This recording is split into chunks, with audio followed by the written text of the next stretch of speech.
講下習近平最近嘅內政，佢搞到焦頭爛額，經濟固然係問題啦，其實人事方面亦都係大問題。今日咧，關於中國嘅消息入邊咧，最熱門嘅就係佢同佢嘅親密戰友，即係清華時期嘅上下鋪嘅陳希，正式確認喺國務院發出任免公告。陳希唔再擔任國家行政學院院長嘅職務，咁即係話官方已經確認咗，然後蔡奇接手咗嘅黨校校長同行政學院院長嘅職位，呢種變動到底係退休定係被取代？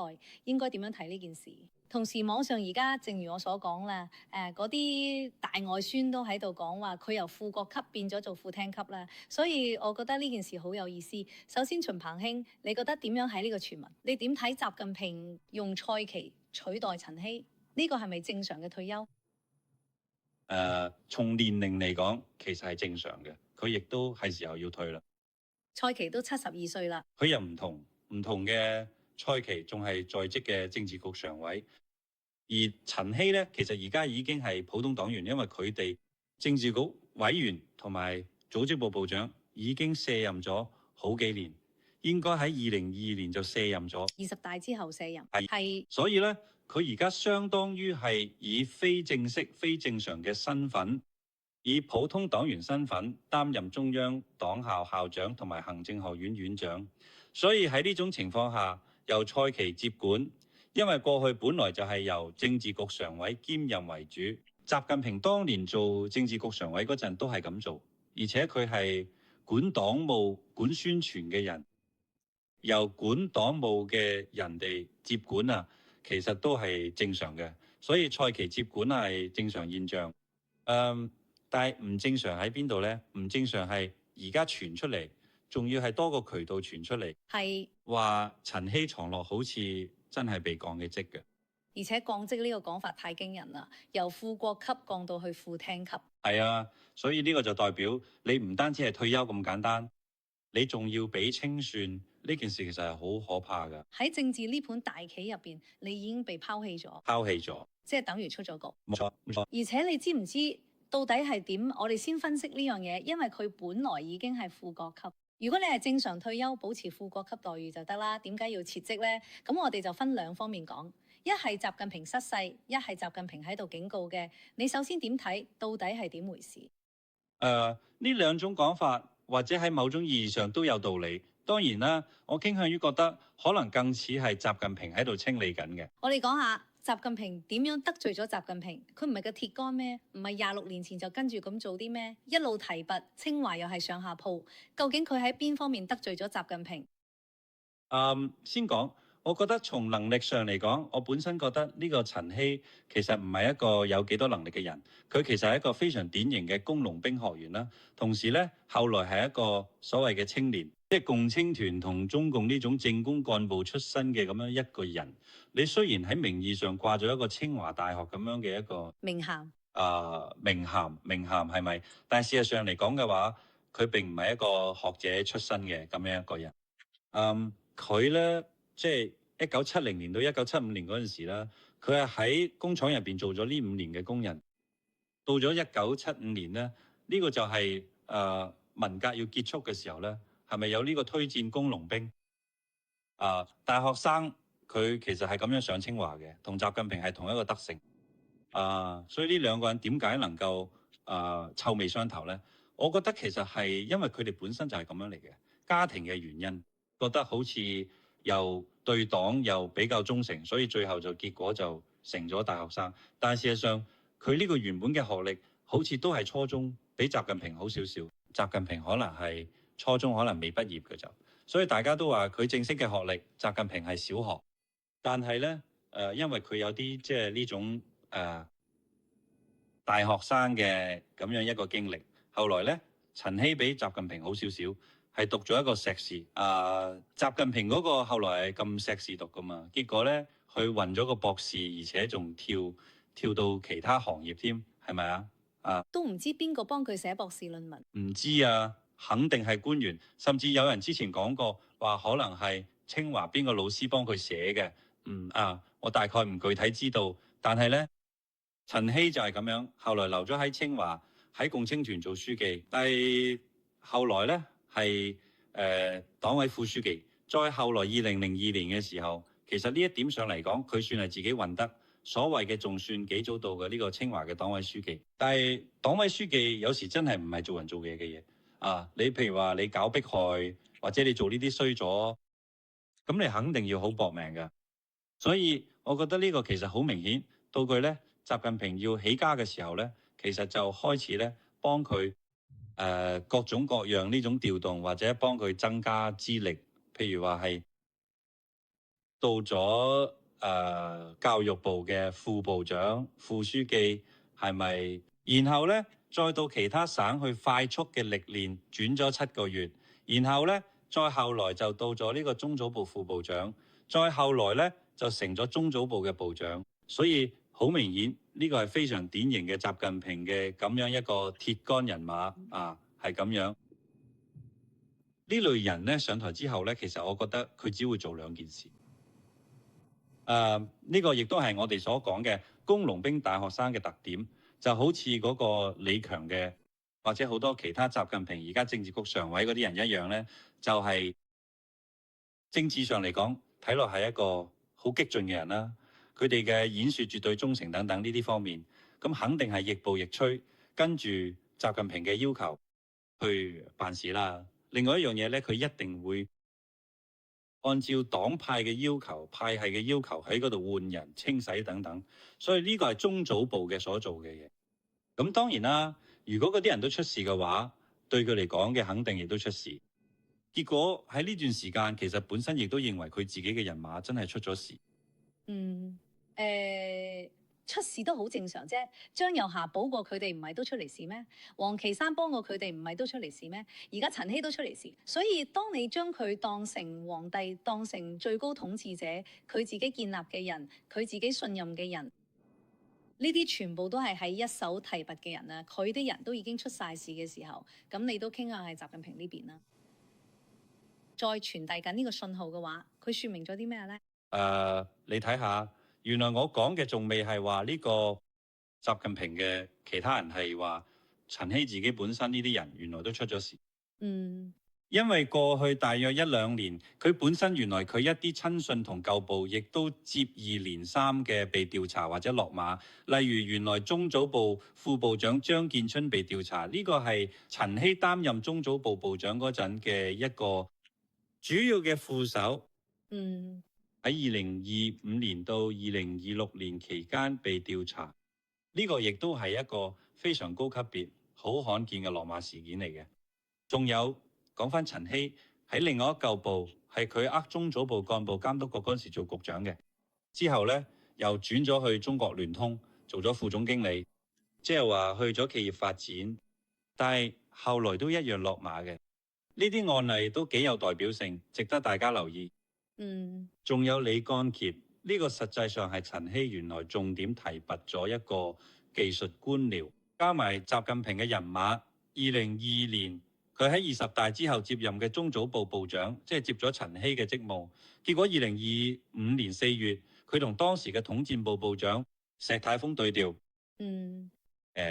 結果對調大家都知，其實呢兩個雖然都係政治局委員，都係副國級，但係佢哋兩個職務嘅實權其實差別好大。中組部部長係同過去封建王朝時期嘅吏部一樣，係咪管呢啲封疆大吏，管呢啲大員嘅培養同提拔嘅具體工作？習近平只係點頭或者安排具體事務，所以呢個其實係一個好有實權嘅職務。結果呢，陳希嘅人馬李干傑係清華系嘅，後來呢，俾人換嘢，俾石泰峰換嘢。咁呢個呢，當然就代表話佢自己嘅人馬其實接連出事，所以呢，亦都俾人認為話佢呢個成個清華系未來可能都會出問題，包括呢陳吉寧而家佢上海係咪？包括其他呢個李干傑會唔會都出事？甚至呢，亦都傳出咗話陳希亦都捲入咗一啲地方大案，例如呢係北京市政協主席魏小東案等等。所以呢，呢個呢，我覺得佢可能因此，因為你提拔咗人唔得，或者出問題，或者忠誠度呢度可能牽扯出好多嘢，咁呢就遭到咗習近平咁樣嘅清洗。呢種係一種講法，咁另一種講法咧，當然就會覺得呢個係同習近平嗰種對頭喺度清洗習近平嘅人馬係有一定關係，因為李光潔俾人換走，同呢個石泰峰對調咧，佢其實係同當時呢個胡錦濤、溫家寶嚟嘅呢啲係有一定關係嘅，因為石泰峰睇落更多係嗰邊嘅人馬，咁咧後來咧佢相當於係調咗去呢個中組部部長，但係咧。點解我話仲係傾向於可能認為係習近平自己喺度清洗呢？係因為李光潔喺2025年4月嗰陣俾人調走係咩時間呢？係當時習近平係屬於2024年呢個三中全會身體唔好係咪？結果就俾老幹部門仲有呢個軍方，包括呢個張又俠。後來就俾佢相當於係半剝奪嘅權力，剝奪權力之後，咁咧就係當然佢好多人馬，亦都好多俾人清洗嘅，俾人換走，所以呢個其實係好明顯，包括喺軍方嗰陣時，呢個另一個副主席何衛東係咪等等呢啲人俾人清洗，所以同嗰度係有一定關係嘅嗰段時間。但係今年咧，好明顯，習近平相當於係翻咗身，部分翻咗身。當然佢冇辦法將全部再重新換走。佢翻咗身之後咧，佢揸咗張又俠，然後再倒翻轉頭咧，佢而家咧就係再去翻轉頭去清洗陳希。我覺得呢個可能性其實係似乎係更大一啲。咁當然你話而家習近平完全100% 掌控呢個政權，當然亦都唔係，因為好明顯對於張又俠呢件事咧，其實佢而家亦都處理得非常慢，阻力重重。而家居民嚇。亦都係話呢個張又俠嘅貪污金額超過17億啊，已經咩內部傳達到咩級別啦咁。如果真係咁樣嘅話咧，就死緩都好難講啦。超過10億肯定係死刑。咁所以咧，習近平內部啊，佢而家咧成個清洗，包括咧佢一手提拔嘅人，佢呢種不滿都已經好明顯啦。而家咧仲有一個消息咧，就係五中全會。正常應該喺今年嘅10月召開，咁而家有消息話可能要提前啊，最早可能會喺北戴河會議之前7份月提前召開。咁如果真係咁嘅話咧，我哋可以不妨再觀察。而家已經係6月12夜啦，所以睇下接落嚟呢幾星期仲會發生咩事，可以進一步解讀下。習近平喺目前呢種狀態，但係你有冇感覺？我哋大家亦都冇得好明白。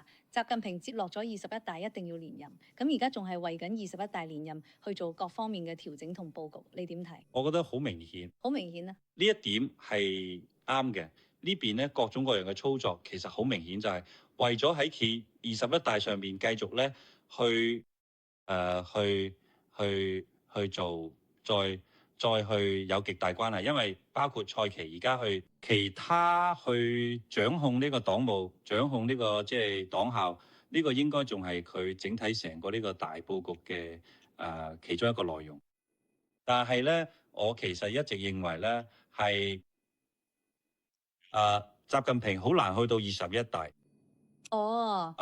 呢個係我甚至20大嗰陣一路都有講嘅。點解咧？我覺得物極必反。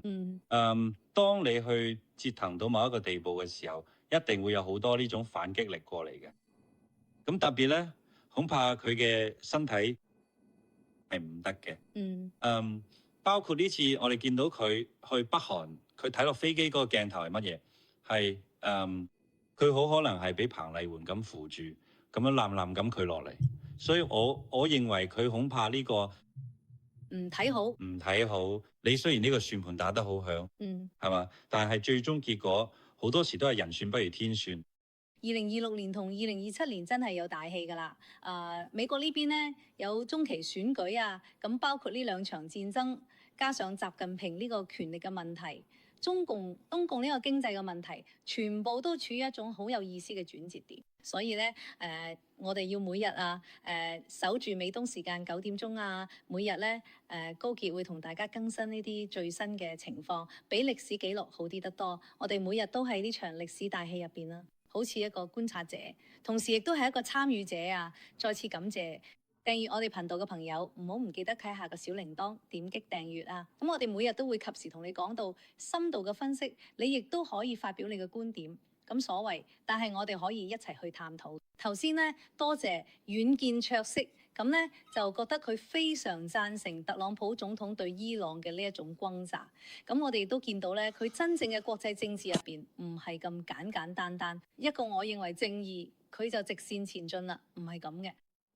各方面嘅利益，各方面你可能要知引起嗰種結果變化，點樣去做呢個決定？美國亦都犯咗好多錯誤。特朗普唔想再出現一個伊拉克，唔想再出現一個阿富汗。咁你點樣切得靚呢啲呢？都係喺現實咁樣一個真正嘅較量入邊去做決定。諗翻歷史，轉頭都明白。但係喺呢個時候點樣去做決定？我哋一齊去睇下，一齊去分析。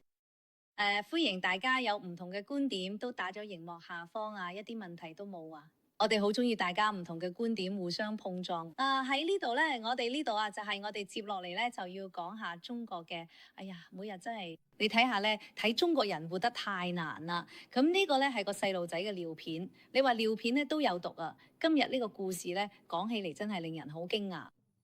喺個細路嘅媽媽發現自己個細路一用某個品牌嘅呢種紙尿片，個細路嘅小屁股、小屁屁就會紅腫。換咗第二個牌子就冇事，再用翻呢個牌子又出事，而呢個牌子就係中國好出名嘅一個品牌。呢個係一段好長嘅故事，我就簡單啲講啦。其實成件事都幾令人感觸，好似我頭先講嘅，媽媽發現問題之後就去咗報社投訴。咁投訴之後咧，報社就揾咗第三方嘅獨立檢測機構檢測之後發現咧，呢個叫咩名咧？叫做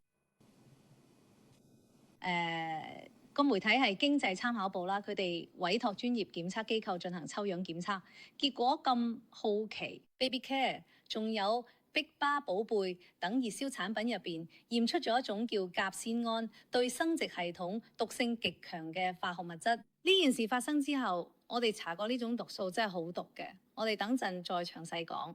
但係呢件事報道咗之後咧，大家都好震驚啊！各個品牌即刻出嚟回應啊，講到好冠冕堂皇嘅，話我哋好關注，又話永遠將客戶嘅健康放喺第一位，仲話已經將相關產品暫時下架。但係點解呢種有毒嘅甲酰胺呢？呢種對人體有害嘅化學物質會出現咗細路嘅紙尿片入邊呢？秦鵬，你點睇？呢樣嘢到底有幾毒？我見到調查記者甚至用成人嘅做測試，之後發現血液入邊嘅毒性幾乎翻咗1倍。係呢樣嘢係可以透過皮膚進入血液入邊，嗯，所以呢個其實係一個隱形殺手啦。短期內你見到佢通常都係紅屁股啫，但係其實呢啲毒素係會慢慢咁樣喺你身體入邊累積落去嘅，長期落去可能會導致畸胎，影響生殖系統，或者長期低劑量接觸咧，都可能會造成慢性肝腎損傷，特別係對孕婦或者嬰幼兒危害係好大嘅，因為嬰幼兒嘅皮膚好嫩啦，係咪？吸收能力會更強，加上佢哋仲喺發育期，呢個時候發生異變或者受毒素影響，對成個發育過程嘅影響會更大。而且成人影響細啲，細路仔個屁股長期俾紙尿片焗住，可想而知係更加容易滲透。呢種物質咧，人體係唔會自動產生嘅，一定係由外邊入去。個細路原本嘅數值係每毫升2000個單位，點知濃度直接升到去4000。佢話呢個只能係外界滲透，係化學物質導致嘅。所以呢件事真係好嚴重，將來對呢啲細路會有幾大危險，真係冇人知。你都唔知啊？嗰啲仲着緊尿片嘅，都係得咗細個嘅細路仔嚟嘅。係，所以我見到網上其實有一個以前係一個好典型嘅小粉紅。佢呢一開始以為好似係因為你照顧得唔夠周到，喺嗰度仲好自責話：哎呀，我哋睇照顧好個細路，結果咧搞到個細路有成日都紅晒，睇落好似好唔舒服咁，係咪？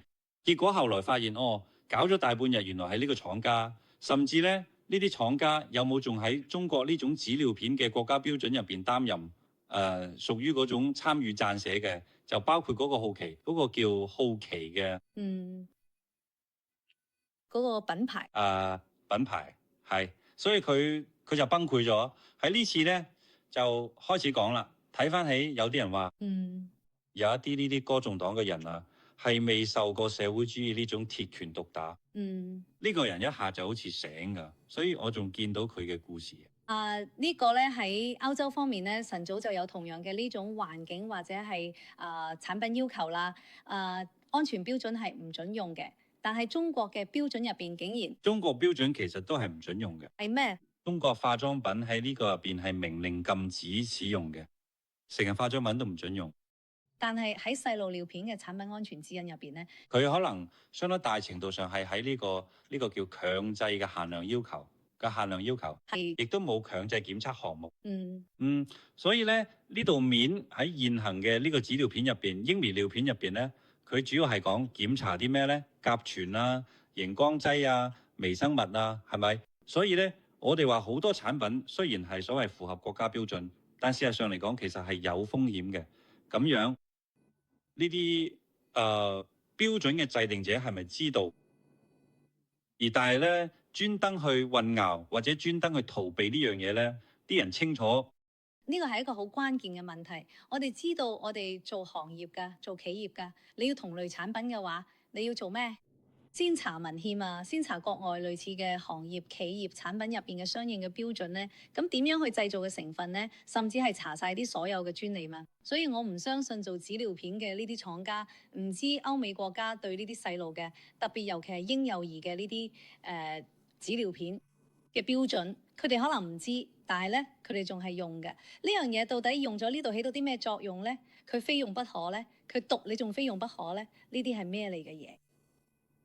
坦白講嘅話，呢樣嘢係佢係喺咩過程入邊，佢生產過程入邊係會出現嘅。